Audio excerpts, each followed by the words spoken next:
আমার গোধূলি লগন এলো বুঝি কাছে, গোধূলি লগন রে, বিবাহের রঙে রাঙা হয়ে আসে সোনার গগন রে। এই গানের লাইনটি আজ বঙ্গ রাজনীতিতে খুবই প্রাসঙ্গিক, কারণ আজ শুক্রবার 7 পাকে বাঁধা পড়তে চলেছেন বঙ্গ বিজেপির প্রাক্তন সভাপতি সংঘ প্রচারক দিলীপ ঘোষ, পাত্রী দলীয় কর্মী রিঙ্কু মজুমদার। আজ দিলীপের রাজারহাটের বাড়িতেই 4 হাত 1 হবে। হিন্দু রীতি মেনে মন্ত্রোচ্চারণের মাধ্যমেই মেদিনীপুরের প্রাক্তন এমপির বিয়ের পর্ব সম্পন্ন হবে। অতিথিদের জন্য আজ মেনুতে মাংস থাকছে না ঠিকই, তবে থাকবে একাধিক মাছ ও সবজির আইটেম।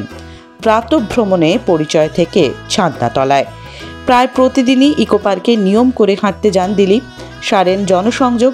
তারই মাঝে রিঙ্কুর সঙ্গে আলাপ। প্রথম দিকে ইকো পার্কে সকালে দিলীপের শরীর চর্চার সময় ভাবের আদান প্রদান হলেও আস্তে আস্তে দিলীপের বাড়িতে যাতায়াত জমে ওঠে রিঙ্কুর। বিজেপি নেতার মায়ের সঙ্গে আলাপও তৈরি হয় তাঁর। ছেলেকে নিয়ে বড়ই ভাবনা মায়ের।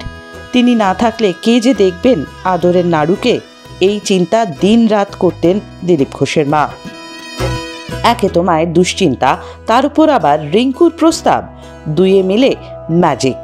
মায়ের কথা রাখতেই অবশেষে বিয়ের সিদ্ধান্ত নেন দিলীপ ঘোষ।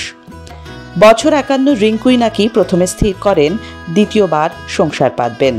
পাত্র অবশ্যই 61 দিলীপ ঘোষ। প্রথমে একটু কিন্তু লাগছিল ঠিকই, তবে শেষমেশ রাফ অ্যান্ড টাফ দিলীপকে মনের কথা জানান রিঙ্কু। বিয়ের প্রস্তাবও দেন। তাতে অবশ্য এক কথায় রাজি হননি বিজেপির প্রাক্তন রাজ্য সভাপতি। রাজনৈতিক ক্যারিয়ার, আদর্শের কথা ভেবে দোটানায় পড়ে গিয়েছিলেন তিনি। অবশেষে মায়ের কথাতেই ছাদনাতলায় যেতে রাজি হলেন দিলীপ ঘোষ।